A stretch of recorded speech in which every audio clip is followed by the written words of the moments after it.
Charlamagne is very intelligent.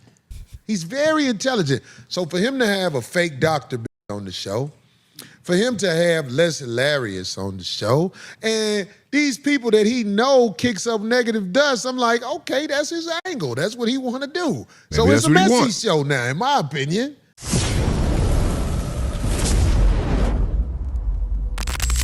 Corey Holcomb destroys the Breakfast Club for keeping up the mess. Our buddy Ricky Smiley. Ricky Smiley has a new stand-up out. And I can't believe it's been that long. Was it 8 years, I thought he said? 8 or 7 years since his last one. He said he's finally getting back to his roots, and his latest stand-up is called Foolish, and it premiered May 30th on Hulu, so if you want to check it out. Yeah. And where's it at again? That's on Hulu. And he's out there doing the promos for it. He was just on The Breakfast Club. Oh, my God, he had me dying laughing. Oh, my goodness. That's good. Yeah, Ricky Smiley need to do, like, some upbeat type of press because it is my opinion that he is more of a happier person than some of the stories that get covered. Because, like, when we on I know, especially now that the election's over and he's done talking about Kamala Harris. Ricky almost messed up 30 years of goodwill. On these podcasts and radio shows, sometimes we cover stories where people be like, oh, he's always clowning somebody or something like that. Nah, this is the world we live in where a lot of clown shit is happening. So I'm glad he's doing a press run where people get to see the happy Ricky. Yeah. Right. And they asked him, why did it take so long? And he just said, I was... Because he got that paper. He said, I was cool. I was comfortable on radio. Yeah, he got that paper. Ricky Smiley ain't fucked up out here. Yeah. That's why when, you know what I'm saying, like if somebody say something about him, I could tell he was a little disturbed about some of the things said about him, as all of us would be. Sure. Yeah. But Ricky Smiley ain't out here fucked up. Do you know who David Talbert is? Who? David Talbert? No. Oh, okay. You might be saying the name wrong. But I'm saying, like... Playwright. Hey, man, when motherfuckers talk about motherfuckers and shit, Ricky Smiley is one of the guys that ain't out here fucked up. He ain't out here fucked up. Yeah, he's always had a successful career. He was on the radio and found a way to get that bag. So he ain't out here fucked up. But I think it should be a law passed about people that are out here fucked up talking about people that ain't fucked up. He did bring you up on the Breakfast Club thing. It was made me laugh. He brought me up? Yeah. What'd he say? Something to Jess said something. Oh, boy. Jess had said something or whatever, blah, blah, and he was like, hey, now don't be having me. Now, you're going to start a war between, and he said something about the Ashley Larry guy. What's his name? And he said something about, he ain't want to be in the middle of that shit, but yeah, let's probably put him out there where, like, I ain't going to even lie. I don't think I'll be on the Breakfast Club because I wouldn't smile with that fake ass bitch, and I would tell my brother who I love, Charlamagne, I'd be like, homie, I get a lot of flack for being messy, but what could be more messy than this shit? Wow. What could be more messier than the Breakfast Club? You got this bitch of chaos up here. The bitch of chaos, less hilarious. Yeah. Up here, this bitch is hated by many. And on top of that, like I say, I love Charlamagne, but you throw this bitch alley-oops to go at the shit. No look You pass. have fake doctors on your show. It's like it's become a real zoo. It's become a real zoo. Like, I do not dislike my brother. Do not go out there and talk about, I don't like Charlamagne the God. I like Charlamagne the God. I think Charlamagne the God has done things to have my back. But when I watch some of the shit that go on, I'll be like, how do you expect it not to be chaos? And you get a unfunny, insecure on your show, and you let her dog you and your people out. And on top of that, I'm watching you feed the shit. You ain't dumb. Charlamagne is very intelligent. He's very... It has been a lot of drama recently with the addition of Jess Hilarious. It's become more of the Breakfast Club is the news as opposed to them reporting on the news a lot of times, they get involved in the story because even this back and forth with Corey, Jess Hilarious's insistence on, keeping it going in some ways and asking every guest about Corey Holcomb or, what are their views on it, trying to get them on her side. It just kind of keeps up confusion. And I think at one point they were a respected platform where you went to go hear people's stories when they came to promote things and, the nostalgia of the culture. Like they had that going on. It's something different now for sure. It's definitely the dynamic of the show has changed. Charlamagne is very intelligent.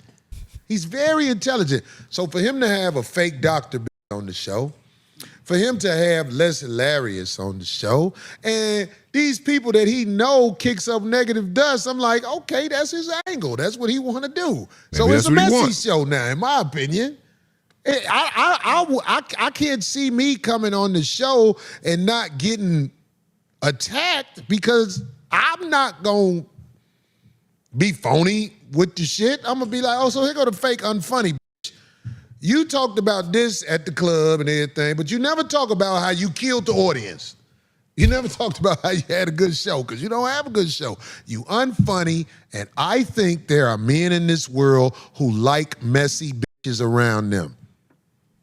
Wow. Because that is the only way you can have a spot doing anything. When you was on the TV show with Lil Rel, you was talking crazy about them people on the plane. Next thing we know, that TV show was yanked. Damn. Forgot all about that. You are a messy who act like everybody else got the problem. You a messy, unfunny, and I think my brother Charlamagne is like, I can work this. I know how to work this angle. Because he don't get mad at it. Even when the bitch is out of pocket with him. He throw that alley-oop to go. And I'll be like, that's some messy shit. But okay. Okay. What? They talk about the 5150 show. Yeah. That's a messy show now. That's a messy show now.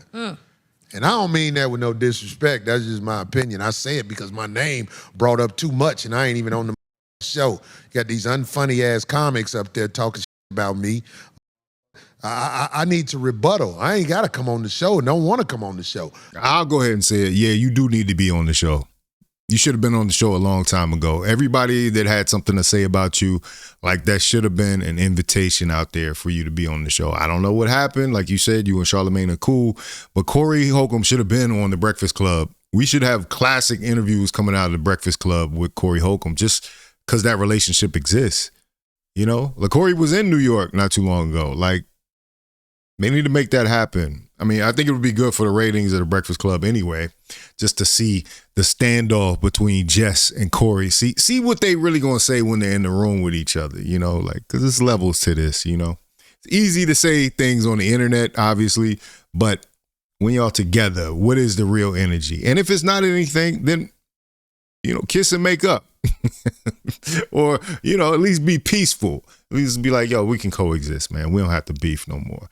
That would even be a good episode. Them making peace between Jess and Corey. I just think Corey wants his respect. It all stemmed from when she said that Corey was on tour opening up for her, right? Corey was kind of like, I was opening up for you? Like, wait, when did that happen? Damn. When the fuck do the motherfucker who everybody talking about get to say something about that shit? There you go. That's just like Club Shay Shay. My name is all over Club Shay Shay. Right. I am part of the blueprint of Club Shay Well, she Shay. didn't bring you up. He made a joke about You own the that, club. about you between Shay you and Shay. Homeboy. That was kind of funny. And brought me up before. Oh, sure. So the bitch and anybody who down with the hoe. Wow. Okay. That's how I live. I heard that. That's clear. Step up for the bitch. You on the bitch side. Fuck you too. That's how I do it. Oh yeah? Well, fuck you too. That's how I live. I try to be a good guy, but goddammit, you can't always be a good guy. If you ain't told them fuck you this year, you've been holding your tongue too much. I heard that. What is Wow. it, June? You have. Huh, It's a Craig? half I a have. year. I have two people. I Man, if you definitely ain't have. told nobody fuck you are holding your tongue too much. Yep, or go to hell Yeah. and on the way up. Yeah, I ain't got no patience for the bullshit. That. Off my phone. I hung up on today. Really? Yeah, Corey's right. I feel like after Dr. Cheyenne Bryant got to say what she said about him, like that was the last straw. Like, of course, Corey should have been asked to be up there on the Breakfast Club by now. He got ongoing beef with Jess Hilarious, you know, because she's mad about him talking about the picture of her and her son in the bathtub together or whatever that was. So that seemed like so long ago, but it's still going on. This is still, we're getting an insight on how comedians go back and forth a lot of times, you know. But Corey's calling it right. You know, Charlamagne, if you my man, like, at least let me come up there and defend myself. At least let me come up there and say what it is. But he's also brought up a point about the fact that the Breakfast Club isn't the show that it used to be. Now, I don't know if that's all because Angela Yee was there holding the ship together, but it does kind of seem like that, right? Angela Yee was there. It seemed like, even though she was messy in her own way, like, it seemed like they were able to stay on track and they were kind of respected, somewhat respected journalists. You know what I mean? Like, they kept the thing on, DJ Envy kind of keeping them on track, and Charlamagne was the wild card. But now you've kind of got a whole show of wild cards. All four of them are doing things that are going viral online. And I think that's what it is too, low key. I think going viral has changed the nature of the show. You know, like when they figured out that they could manipulate the news cycle by actually making news, thus bringing more views into the Breakfast Club, more listeners onto the radio. So, you know, we're on the perfect place to discuss that because this is media. What's more important is having the integrity more important than bringing the numbers out. You know, is saying the right thing and reporting accurately, is that more important than just being the biggest, you know, or having the most views? Because I'll say a lot of the videos that I do on this channel that don't perform as well are some of my favorite videos. And I can't for the life of me figure it out. I really, when I break down my audience in this channel, I believe they are very similar to me. And so things that I respond to, I think most of my audience will respond to. But I'm always surprised when it doesn't get shared for whatever reason. Now, we know there's censorship that's involved, but, you know, so I don't know if I should continue making those type of videos that I think are that have a message or saying something important, or if I should just go after the biggest audience. In some ways, I think it's grow at all costs anyway. So, but yeah. Anyway, let me know what you think about it in the comments. If you like this video, like, comment, subscribe, hit the bell notification for all uploads. This is Faucette Media.